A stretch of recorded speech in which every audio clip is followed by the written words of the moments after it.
Alongside Kenny Frease, I'm Coop Ledford. Welcome back to the Roll Blob podcast. We're on YouTube. Don't forget, you know where to find us.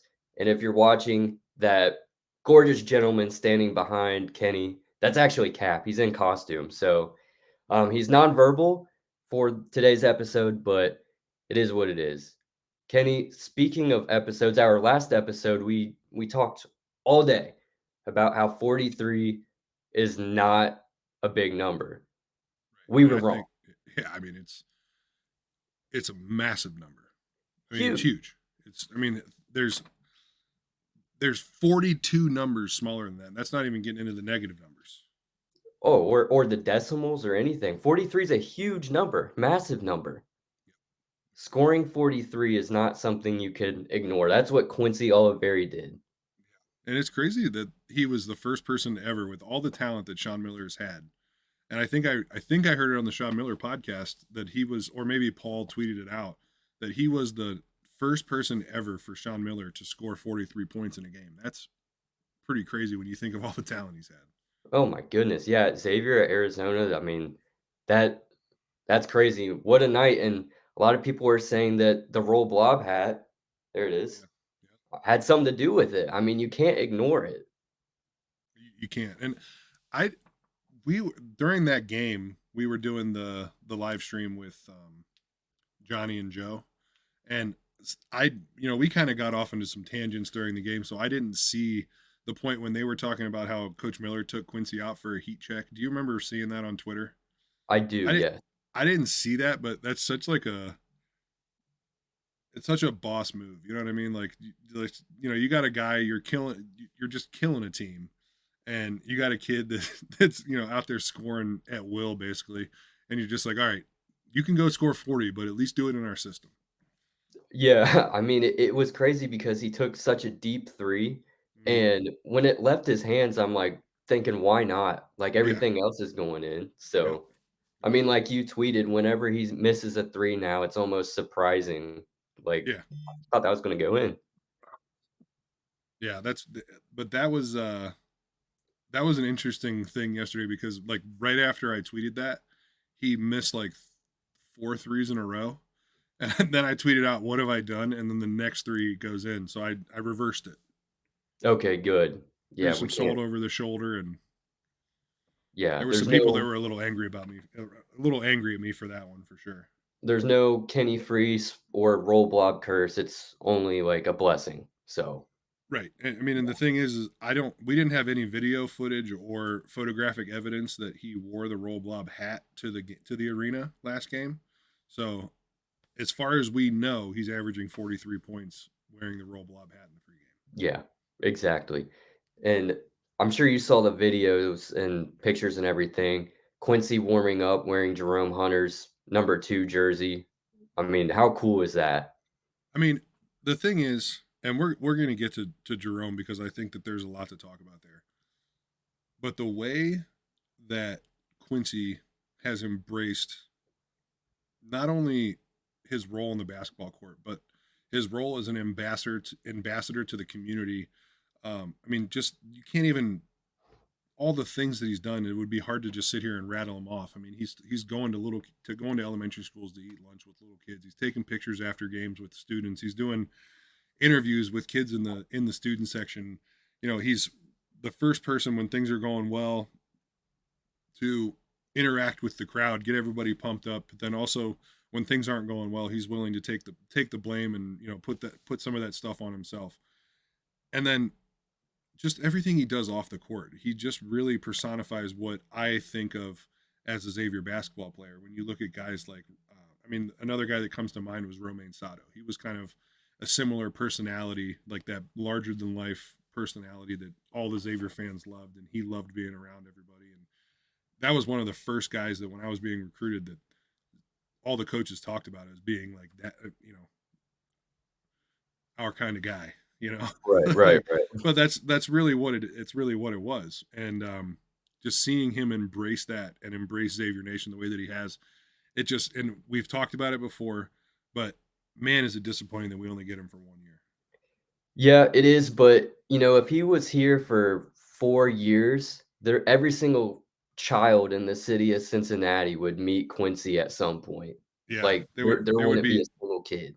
yeah, there would be a an autographed picture, jersey, basketball, hat in every single house in Cincinnati of every single Xavier fan. He's just the way he interacts with the community is crazy because it's tough when you get into that position because you kind of I learned later in life, that the kind of the art of saying no.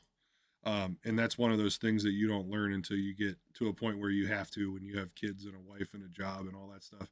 But like the way that he's been able to just continue saying yes, it seems like, man, how does he have so much time and so much energy on his hands with the grind of the basketball season? And I know that he doesn't have a ton of schoolwork, but he still has to get his graduate degree and all that stuff. So like Right. there's a lot that's going on in his life outside of basketball anyway. With I'm not a lot of it has to do with basketball, but I'm just saying outside of practices and team workouts and stuff, like he's getting a lot of shots up, getting a lot of work in outside that weightlifting, all the stuff that he does extra outside of the teamwork, and then he still has time to go to Chick-fil-A and give out nuggets for a couple hours and just do things like that. And he was the one that hit the 10th three. I mean, that's awesome.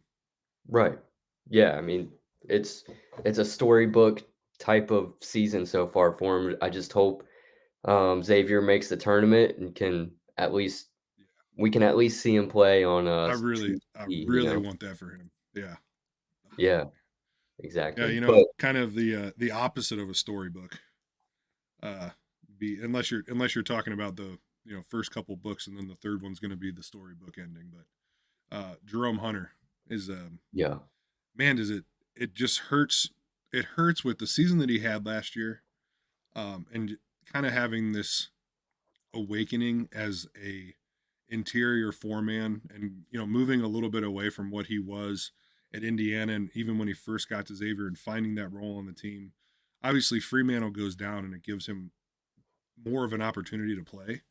But he stepped into that role, and I mean, Xavier, it was like almost like they didn't even skip a beat. I mean, obviously you have Sule Boom, Nunji, Colby Jones, like those are some really good players, man. Like right, that's a crazy lineup to be playing with, but to be able to step into that role and be a big part of a Sweet 16 team when at the beginning of the season he wasn't having that big of a role. And then right. to step in and be able to do that, and then everything he went through this summer with the heart problems, and then he ends up tearing his Achilles, and it's just like that stuff just compounds on each other, and it's sad to see.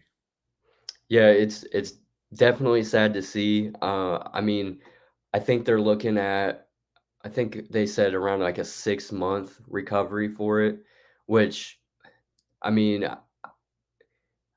obviously, there's not, like, much of a bright side to this, but with him already being sidelined, at least it's not really delaying his comeback that much, you know what I'm saying, to actually Yeah, playing, but, right, I mean, it does definitely slow down the conditioning and everything like that, like, just getting back in shape and everything like that, so I don't know, it's tough, but it was cool to see him on the court smiling and everything yeah, like that, and his attitude seems to be very, very good, even through all the other stuff, that he's gone through, staying positive, being a good teammate, everything like that, so, right. you know, Which he is was absolutely all insane smiles. to be able to keep any type of positive attitude with this stuff. Mhm. I mean, obviously he's gone through a lot already, so he kind of has that experience going through adversity. And I mean, this is his third major injury in college, and he still somehow has found a way to you know have a career that people are like, man, I really want you on the court. You're playing really well, and like that's the worst part about it is it seems like he was really hitting his stride of becoming the best player that he could be when the stuff happened this summer. You find out he's sidelined, and then we got to see him in practice a little bit, and he's out guarding three men and handling the ball, getting ball screens, not ball screening, getting ball screens for him. Like that. That was crazy to see, and so you're like seeing this player evolve, and once he was able to cement himself into that role of being the underneath toughness guy and all that stuff, kind of building out around that rather than just trying to add that to his game with the 3-point shot and all the things that he used to do. I was really excited to see, and I still really am excited to see him come back next year. But it's just going to be that much more work and that much tougher to get back on the court. Yeah, yeah, definitely. So obviously, thoughts and prayers to him. Hopefully, a full recovery, speedy recovery, and everything like that. On a more positive note, Kenny, I don't think it's to our surprise, but Xavier is on a 3-game winning streak. Their last loss was on the road to UConn. Can't quite remember how much they lost by. Um, That's not I don't know, small but numbers, pretty small number, I think it was a small, non-massive number. right? But they beat St. John's 88-77. That seems like forever ago by now. Yeah, Then, of course, went on the road and beat DePaul. That's when Quincy scored a massive amount of points. massive. Um, and then just against Villanova, 3-point win, 56-53. Are you surprised by the win streak at all? No, I'm actually not surprised by the win streak because the way that Xavier, I mean, number one, coming back from the UConn game, everybody knew that was going to be, gut check. Is the team ready to go? And then they come out and they beat St. John's, and everybody's like, okay, well, obviously the game before they played St. John's, it was Xavier kind of gave up, and you were wondering, is that team going to come back out and give up after such a disheartening loss? They win that game, and they come out and as much as it can be, DePaul's one of those games where you're like, all right, you're going to win this game. You just have to go out and do what you do. Game, like we're going to win that one. And then you have Villanova come in, and Villanova's not the team that they have been over the last decade, obviously, but they're still a strong program. And to beat them, I think that Xavier's only beat them twice at home, which is insane. I mean, when the team has your number, it doesn't really matter who's there. There's still that like, and the nice thing is Xavier only has a bunch of freshmen, so they don't really remember those times. So I think watching those 3 games, I wasn't surprised by it, but I was not really. I wouldn't say I was expecting it, but I wasn't surprised by it. I was fully expecting it, Kenny. I'm not gonna Okay. lie. I Yeah.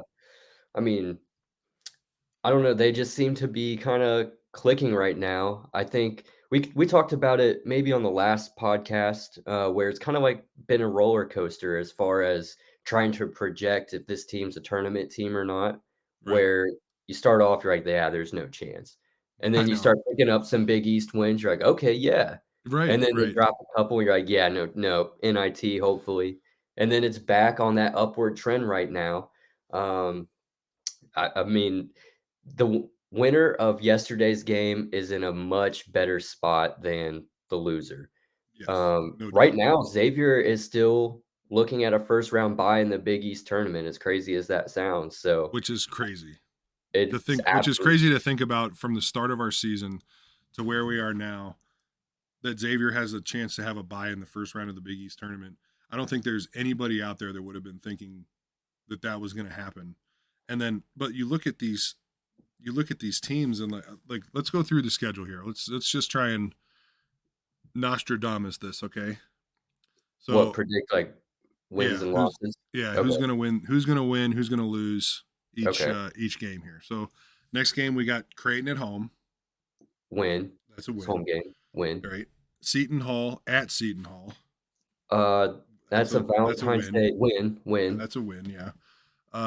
Providence at home. That's a win. Hold serve. Yeah. Uh, at Marquette. Haven't played them yet, but I think Xavier wins that game. I think Xavier wins that game. And then we have DePaul at home. That's a Win. tough one. I'm gonna go with a win. Yeah. Yeah. Um, at Georgetown. That's a Win. that's a win. And then we're going to one of the worst arenas in America, Hinkle. Right. That's a So win. Easy. It's an win. easy place to win. And then we're at home. Quincy Oliveri senior night. Going to be a packed house against. Once Xavier beats Marquette, they're probably not going to be top 10 anymore.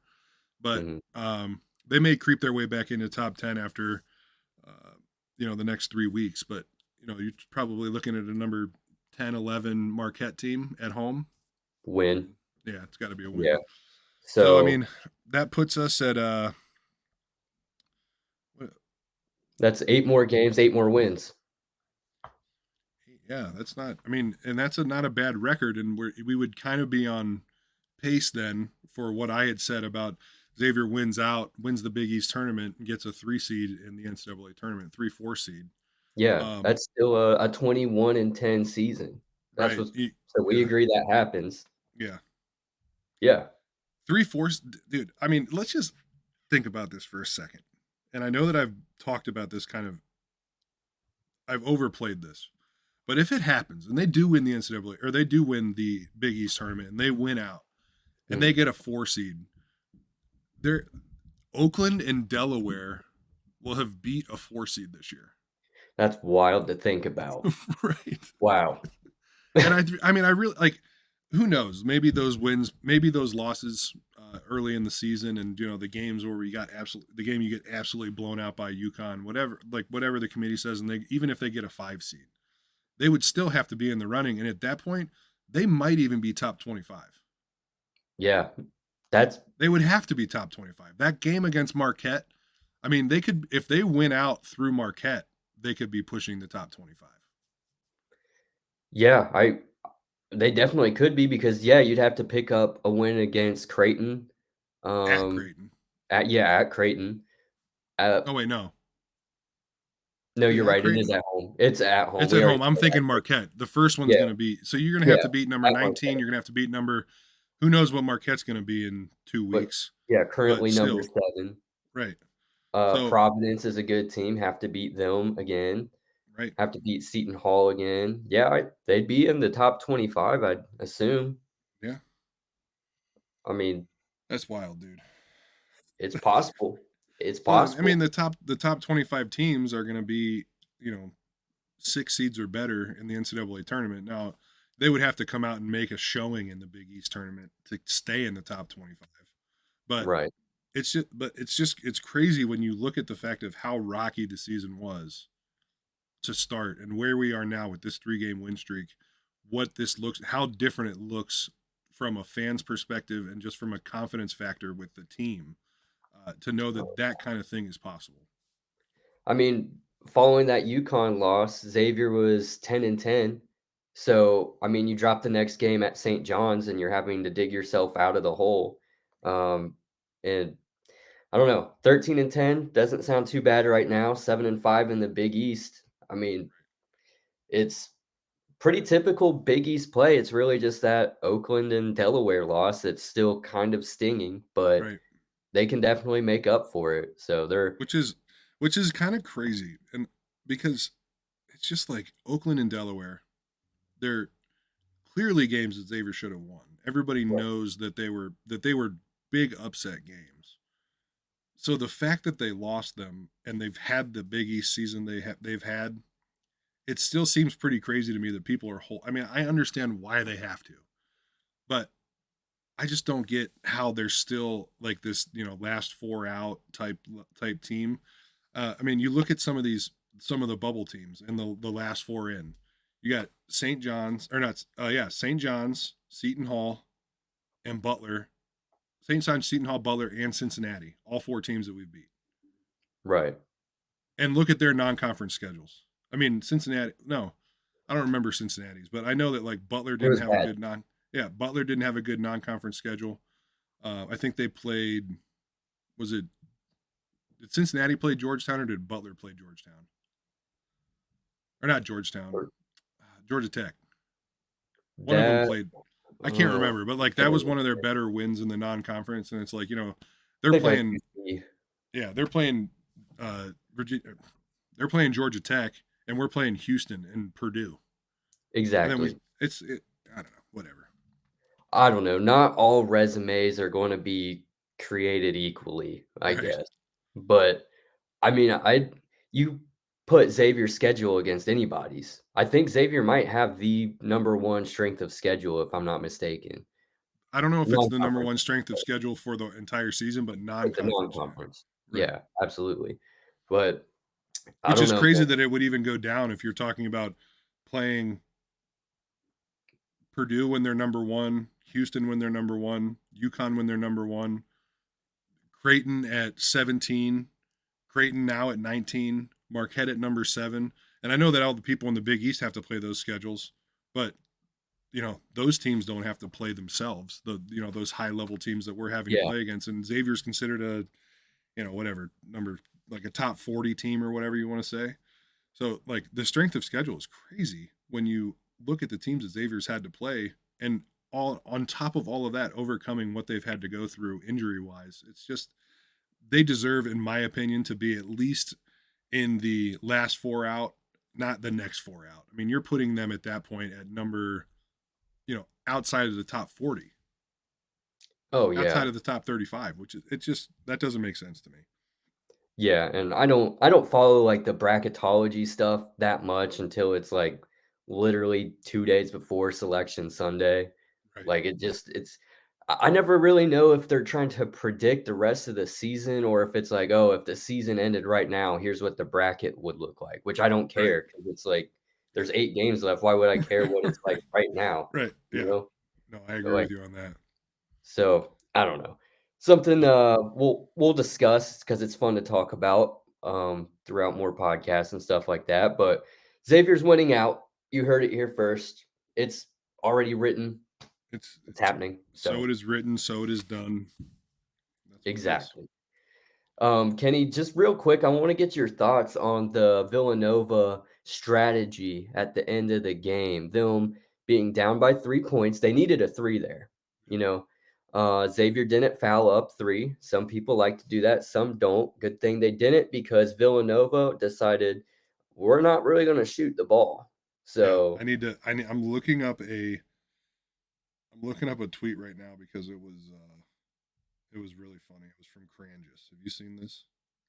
It says Villanova closed that game with the most aggressive don't need a three here possession I've ever seen. I mean, That was a yeah, good one. they definitely did not have any urgency with that. That was I watching mean, that. it was clear that Neptune was like he's shooting the ball, nobody else is, and then the guy handed the ball off to him because he's in pressure, and the guy's like, "You told me not to shoot it."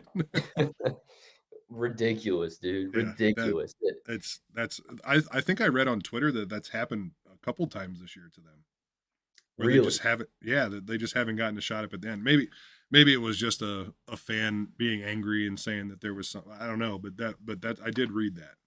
Let's take that as a fact. I mean, maybe they're Everything on Twitter is a pushing fact I heard.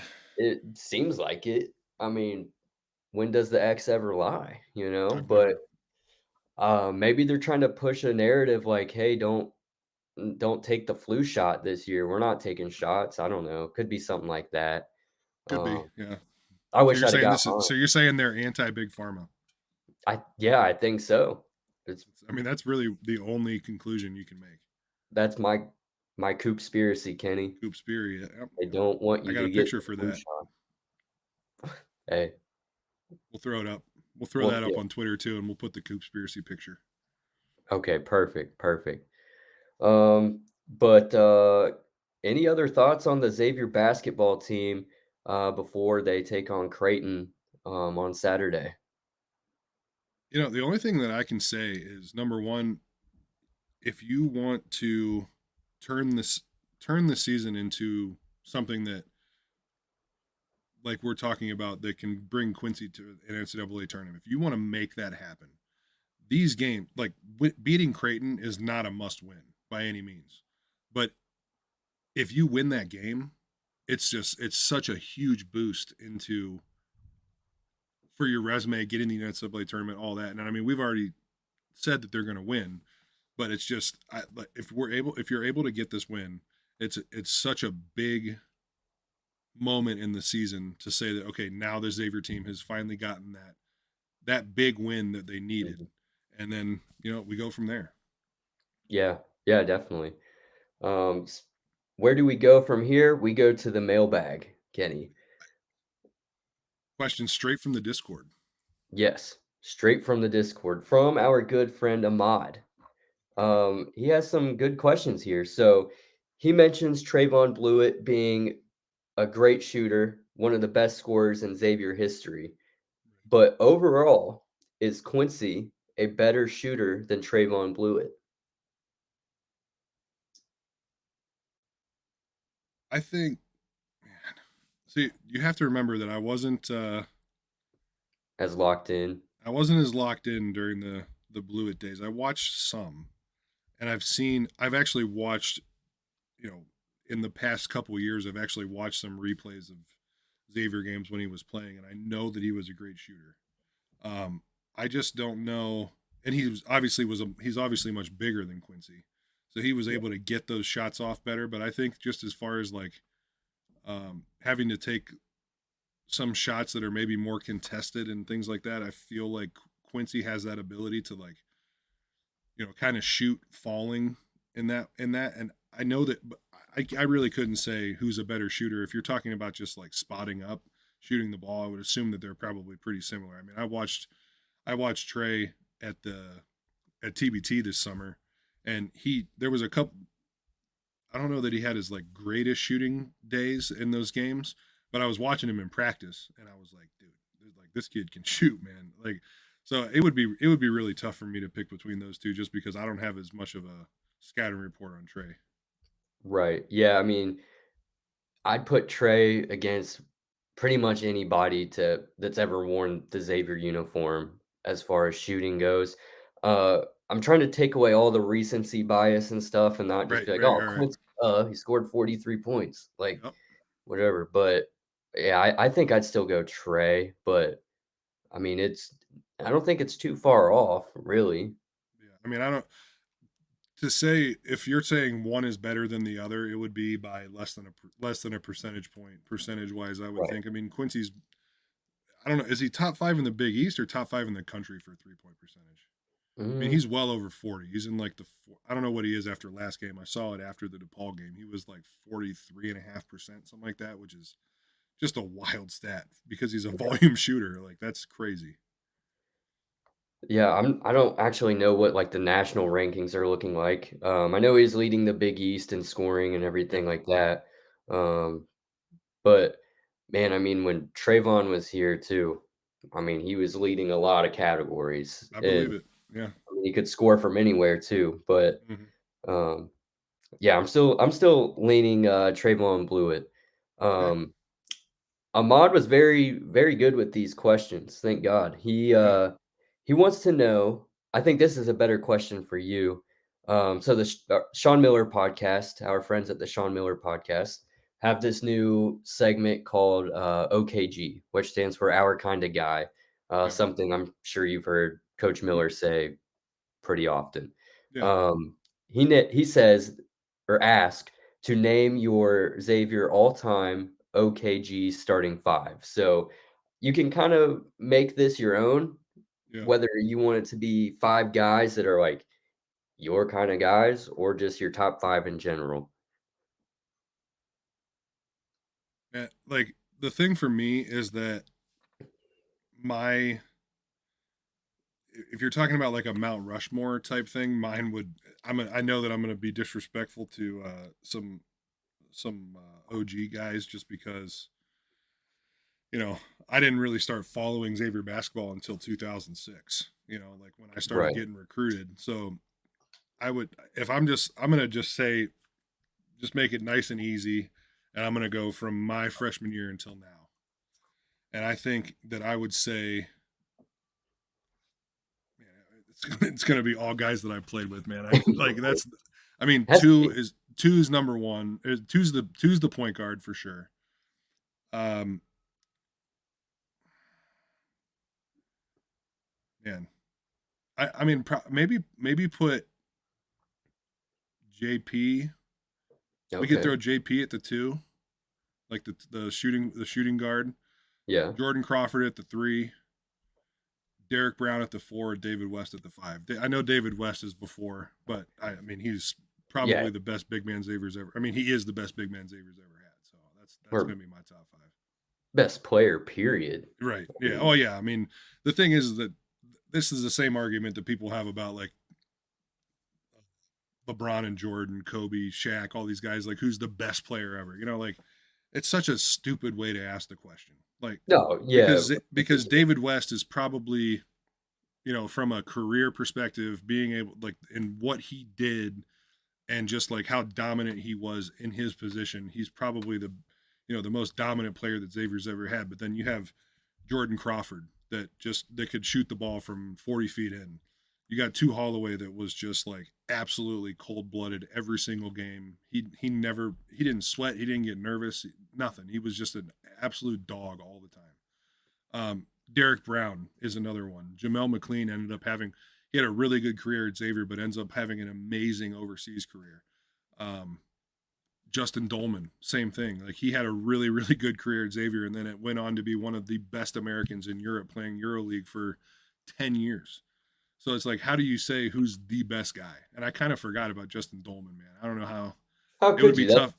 It would be Cap tough. Burner's named after him. I know, I know. It would be. It would be. Man, between D Brown and Justin Dolman, man. If you think about them at the height of their careers, not just at Xavier, but at like just them in their playing careers, it would be tough to pick between those two guys. Very different gameplay styles, and obviously, but at the four man, like whew, that'd be tough. Yeah, sure. Yeah, it's hard to pick like the best of all time in like such a team sport. Like Right. who in your opinion is the best baseball player right now? Major League Baseball player. Like who's the best, Kenny? I mean, the only one that I know is Otani. Well, yeah, that okay. I mean, yeah, that's pretty much the right answer. I'd Right. say What with do you all think due I was gonna respect. say? Yeah. Yeah, Otani, Kenny sure. Lofton. Um, okay. Last question, also from Ahmad. Kenny, imagine this. The fate of the universe is on the line. Which current or former Xavier player do you want shooting a game-winning shot to save the universe? Now, thank God it's a Xavier player and not Villanova because they just hold that ball and watch the world burn. They hate the world. Yeah. Um, and I did ask, does this mean anywhere from the floor? He said, a jump shot from anywhere on the floor, just no dunks, no layups. And let's just assume there's no defense. It's just a player has to hit a shot. Um,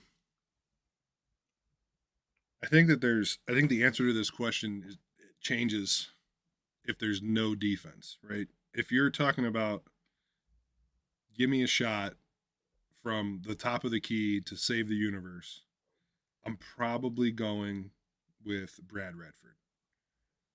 But Okay, if yeah, you're saying one on one, you got to make a shot from 15 feet and out on